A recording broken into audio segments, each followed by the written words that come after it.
Salut tout le monde, c'est Melvin, j'espère que vous allez bien. Je vous retrouve aujourd'hui pour une nouvelle vidéo dans laquelle je vais vous raconter comme d'habitude une histoire qui fait flipper. Ça y est mes amis, je suis enfin de retour, cette pause m'a fait le plus grand bien. Elle m'a permis de me reposer, de faire un petit peu autre chose que des vidéos et franchement ça fait un bien fou. Je tiens à dire un très grand merci à toutes les personnes qui m'ont envoyé un message sur Instagram ou même carrément envoyé un mail juste pour voir comment j'allais et ça franchement ça fait super chaud au cœur donc merci. Vous êtes juste trop bienveillants et franchement ça fait beaucoup de bien de voir ça. Et d'ailleurs si je peux vous donner un conseil, c'est que si une fois vous faites une activité et vous sentez que cette activité prend trop de place dans votre vie et qu'elle commence un petit peu à chevaucher d'autres aspects peut-être plus importants, n'hésitez pas à baisser le rythme, prendre un petit peu de temps pour vous et pour les gens qui sont autour de vous, et vous verrez, ça vous fera beaucoup de bien. En tout cas, si cette vidéo te plaît, n'hésite pas à mettre ton plus beau pouce bleu, je te cache pas, ça va beaucoup m'aider au niveau de l'algorithme, parce que là j'ai été absent 3 semaines, c'est le plus longtemps que j'ai été absent sur la chaîne. J'en suis pas très fier, mais je compte bien me rattraper. Donc voilà, si t'as envie de m'aider simplement, tu peux mettre un pouce bleu et venir me suivre sur Instagram, comme ça on peut discuter et c'est trop cool. Bref, je vous propose de ne pas attendre plus que ça pour passer à l'histoire, on est parti.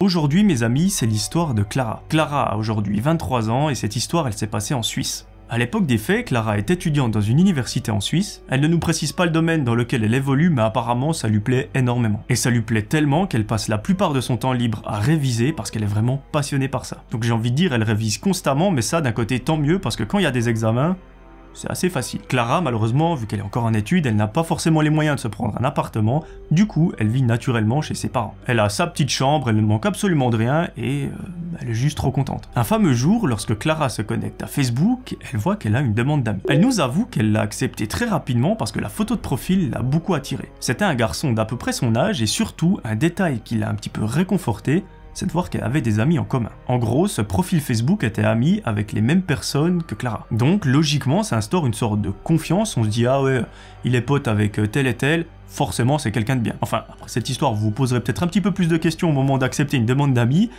mais elle, c'est ce qu'elle pensait à l'époque. Et d'ailleurs, c'est même ce que je pense moi aujourd'hui. Si j'ai une personne qui m'ajoute sur Facebook et je vois qu'elle a beaucoup d'amis en commun avec moi, forcément, ça me met une sorte de confiance. Donc il y aura plus de probabilité que j'accepte cette demande. Bref, Clara accepte la demande de ce jeune garçon, et très vite, il lui envoie un message. Là, c'est magique, parce que le courant entre Clara et ce mec passe super bien. Et très vite, il y a une sorte de relation qui se crée entre les deux, et quand je vous dis très vite, c'est l'histoire de quelques jours, et ils ne peuvent plus se passer l'un de l'autre. Clara, dès qu'elle a un moment où elle ne révise pas, ou elle n'est pas en cours, elle lui écrit, le gars répond immédiatement, et quand c'est lui qui a du temps, c'est lui qui écrit, et vice versa. Au fur et à mesure de la conversation, Clara demande à ce gars, mais est-ce que t'es de la région? Est-ce que je t'ai déjà vu? Est-ce qu'on s'est déjà croisé? Le gars lui dit, ouais, je suis de la région, on s'est jamais croisé parce qu'en fait, je viens d'arriver ici, je viens d'emménager, et ça fait seulement quelques mois que je suis là. La conversation continue jusque tard dans la nuit, et au bout d'un moment, Clara, elle a envie de dormir. Elle éteint son téléphone, elle se met dans son lit et s'endort.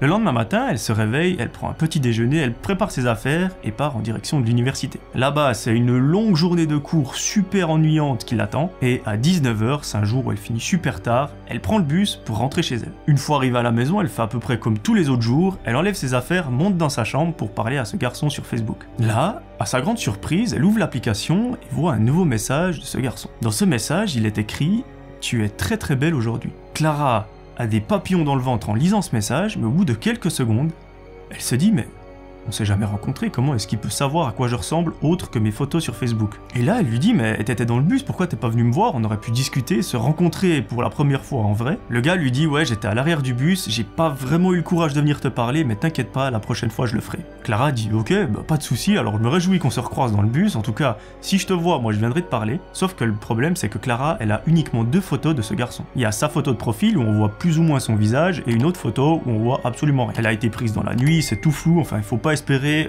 compter sur cette photo pour reconnaître la personne dans un bus. Bref, la conversation entre les deux continue pendant plusieurs heures et quelques jours se passent. Un fameux matin, en pleine semaine, rien de plus normal, Clara se réveille, prend son petit déjeuner et comme l'autre jour, elle part à l'université. Aujourd'hui, c'est une journée un petit peu spéciale parce qu'en fait, elle finit à 22h car elle a un cours à rattraper le soir. Alors c'est arrivé seulement 1 ou 2 fois jusqu'à maintenant, mais quand ça arrive, elle est assez contente parce que l'horaire varie un petit peu d'habitude. Du coup, en fait, ça casse un petit peu entre guillemets cette routine qu'elle a de faire 8h, 18h tous les jours, et là elle fait 8h, 22h. La journée se passe bien, de nouveau c'est des cours super intéressants comme on connaît, et arrivé 22h, Clara se rend à l'arrêt de bus et l'attend. Au bout de 10 minutes, le bus arrive, Clara monte à l'intérieur et prend place. Elle nous raconte que le trajet est généralement assez long, il dure entre 25 et 30 minutes. En principe, Clara, ce qu'elle fait, c'est qu'elle trouve une place assez reculée, assez tranquille, où il n'y a pas trop de gens autour, histoire d'être tranquille pendant tout le voyage. Ce soir-là, Clara est presque seule dans le bus avec le chauffeur. Il y a une personne qui se trouve à l'avant, le chauffeur et elle, donc ils sont juste 3 dans le bus. Arrivé à l'arrêt de la gare, un homme assez âgé monte dans le bus. Généralement, quand c'est vide, on se met à une place où il n'y a personne, mais là, d'une façon assez étrange, le vieux monsieur s'approche de Clara et s'assied juste en face d'elle. Alors, là, notre amie Clara est un peu dérangée parce qu'elle se dit « Attends mec, il y a 46 places vides, tu viens à la seule place qui est en face de moi et c'est un petit peu chiant quoi. » Mais bon, elle se dit, c'est une personne qui est assez âgée, voilà, je vais pas l'embêter plus que ça, moi il me reste que quelques arrêts à parcourir pour arriver à la maison, donc je dis rien, je me tais et je continue le trajet comme si de rien n'était. Pendant les minutes qui suivent, Clara est sur son téléphone, elle a des écouteurs avec de la musique, mais elle remarque que le vieux monsieur devant elle la fixe avec insistance. C'est un regard qui est assez sombre, qui fait flipper, elle est un peu mal à l'aise. Heureusement, son arrêt arrive très vite, elle se lève de son siège, prend son sac et sort du bus. Elle fait le trajet jusqu'à sa maison et une fois arrivée dans celle-ci, comme d'habitude, elle enlève ses affaires et monte dans sa chambre. Là, elle a de nouveau qu'une obsession, c'est d'écrire à ce fameux garçon. Mais en ouvrant la conversation, elle voit qu'il y a un message non lu. Elle le lit et là, elle commence un petit peu à flipper. Le message provient naturellement de ce garçon, sauf que cette fois-ci, il dit « Ce soir, tu étais aussi très jolie. » Là, Clara, elle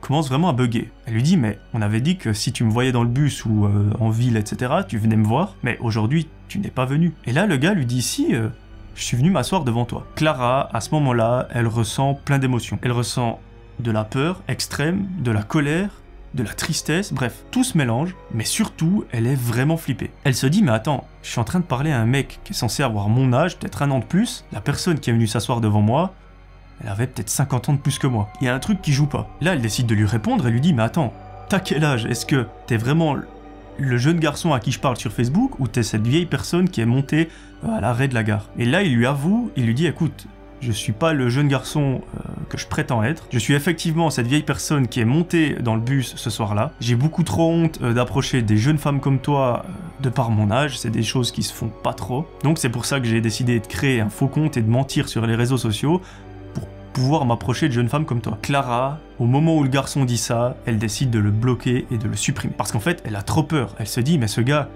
il a des intentions un petit peu cheloues. » Alors effectivement, peut-être que c'est vraiment une personne âgée qui veut rencontrer de jeunes femmes. C'est assez chelou, c'est assez discutable, mais moi c'est pas du tout ce que je recherche, donc voilà, ce gars il m'a menti depuis le début, je me suis fait une image complètement fausse de cette personne-là, je le bloque, je le supprime. Bref, la soirée continue, Clara n'est pas très bien parce qu'elle se sent à la fois trahie, elle a peur, elle sait pas comment ça va se passer, mais au bout d'un moment, naturellement, elle décide d'aller se coucher et de s'endormir. En se réveillant le lendemain matin, Clara prend son téléphone, se connecte à Facebook, et là, à sa plus grande stupéfaction, elle voit qu'elle a des centaines de messages non lus. Ils proviennent d'un compte qu'elle n'a pas en ami, d'un compte qui est totalement inconnu, mais en lisant certains de ces messages, elle se rend très vite compte de qui est derrière, et c'est évidemment ce vieux monsieur. Sauf que là, le discours a un petit peu changé, c'est plus la gentille personne à qui elle a parlé sur Facebook, c'est devenu une toute autre personne, et elle est très méchante. Et surtout, potentiellement dangereuse. Effectivement, dans les messages, il est dit que si Clara n'ajoute pas en ami le compte qu'elle a supprimé la veille, il lui arrivera des malheurs. Le vieux monsieur vient carrément à la menacer, il lui dit « Écoute, je connais ton adresse, je sais exactement où t'habites, je t'ai déjà observé plusieurs fois, je sais à quelle heure tu finis les cours, je sais à quelle heure tu prends le bus, bref.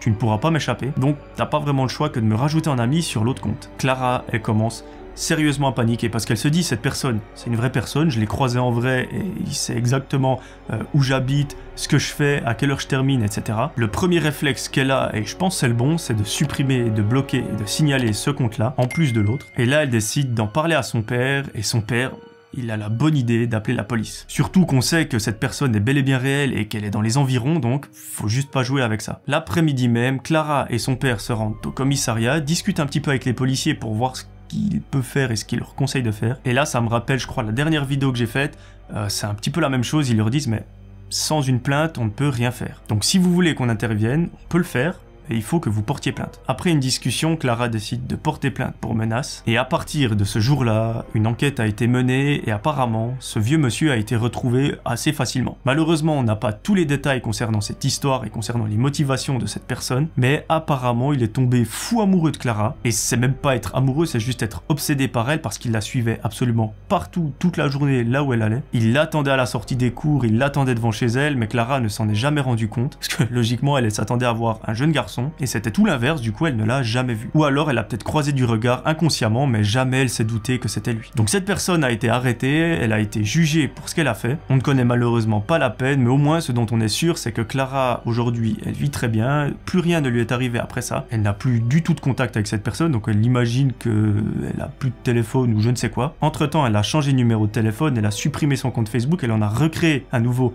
uniquement pour ses amis, et elle nous raconte même qu'ils ont décidé de déménager avec ses parents parce qu'en fait ça devenait tout simplement insupportable d'un point de vue psychologique de se dire une personne très mal intentionnée connaît l'endroit où on habite. En tout cas aujourd'hui Clara est super heureuse, elle n'a pas de séquelles de ça et j'ai envie de dire tant mieux. Et comme dans la vidéo précédente, c'est un petit peu les mêmes conseils que je vais vous donner, mais si vous avez ce genre de messages, des gens qui vous menacent, qui vous insultent, etc., n'hésitez pas à porter plainte parce qu'il me semble que sans une plainte, la police ne peut pas intervenir. En revanche, si vous allez au commissariat, vous dites j'ai envie de porter plainte contre telle personne parce qu'il m'a menacé de me faire du mal ou je ne sais quoi, là ça sera vraiment d'un point de vue légal que ça va bouger et la police pourra intervenir. Donc si c'est le cas, n'hésitez tout simplement pas à le faire. Alors j'imagine très bien que ça doit pas être du tout facile déjà d'en parler à quelqu'un qu'on connaît, mais si jamais ça vous arrive, n'hésitez pas à le faire. La personne à qui vous allez en parler ne se moquera pas du tout de vous et au contraire, elle voudra vous aider. Voilà, c'est la fin de cette vidéo, j'espère qu'elle vous aura plu. En tout cas, si c'est le cas, n'hésitez pas à mettre votre plus beau pouce bleu, ça m'aiderait énormément. Venez me suivre sur Instagram si vous voulez voir de temps en temps des stories ou m'envoyer un message privé. Moi je vous promets de vous retrouver très vite pour une nouvelle vidéo, c'est le début de la 2e saison et ça va juste être trop cool. Bref, d'ici la prochaine vidéo, j'aimerais que vous preniez soin de vous, c'était Melvin, ciao tout le monde.